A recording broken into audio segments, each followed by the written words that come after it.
Satin stitch. To show satin stitch, I will embroider flower. I draw with friction point heat erasable pen by Pilot. It erases with heat, iron or hairdryer. The fabric should be drum tight. Let's start. Satin stitch is great for filling shapes. Come up in the middle of the lower line and go down in the opposite side. Come up on the side close to the previous stitch and go down on the opposite side. Make sure you place stitches close. There shouldn't be any fabric visible. Finish making stitches on the right side and move to the left. Starting in the middle helps to keep the same direction of stitches. I'll use different color for petals, and so I flip the hoop and secure the thread, sliding under the stitches on the back. I'm using all 6 strands, but the less strands you use, the smoother your stitches will look. Making a knot, I start from the middle again and go down into the same hole as the core. Another important point is thread tension. Don't pull the thread too hard. Stop when the thread lies on fabric. Also, when you come up to make next stitch, you can change the tension of previous stitch. If it looks loose, pull the thread a little more. One of the signs that you pull thread too hard is when your fabric wrinkles, or you see holes on any side of the stitch. If the thread tangles, pull it up and continue.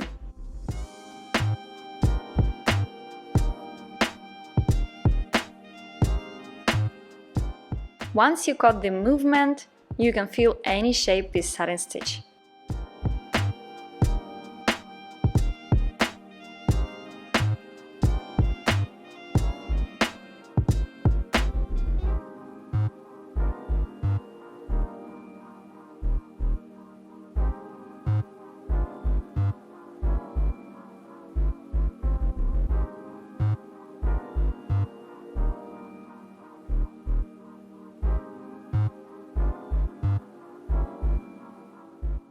We made double-sided satin stitch. It's when you always come up on the same side. It looks almost the same on the back as on the front.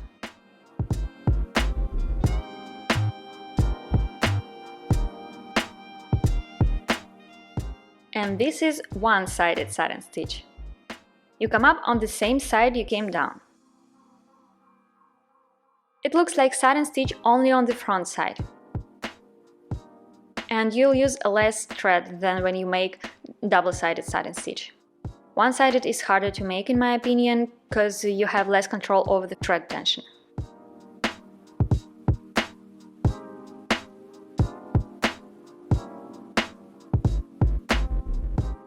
Now you can see how double-sided and one-sided stitches look on the back.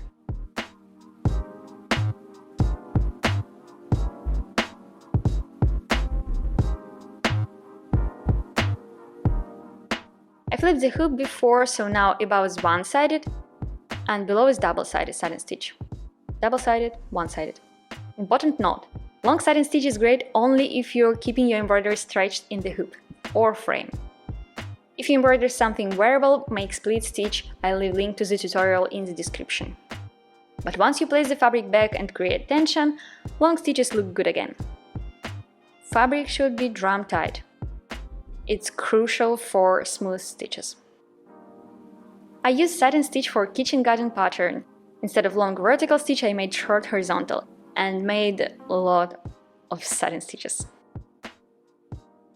Lots of satin stitch in the girl in the living room pattern as well. And in the girl and plants. And in the girl and the leaves. I use it a lot for architectural projects as well. In the Prague, in the Washington, and in the half-timbered houses pattern. All of them are great for practicing your satin stitch. Links are in the description. Hit like if you enjoyed the tutorial and join my Patreon page for early access. Thank you for watching and see you in the next video!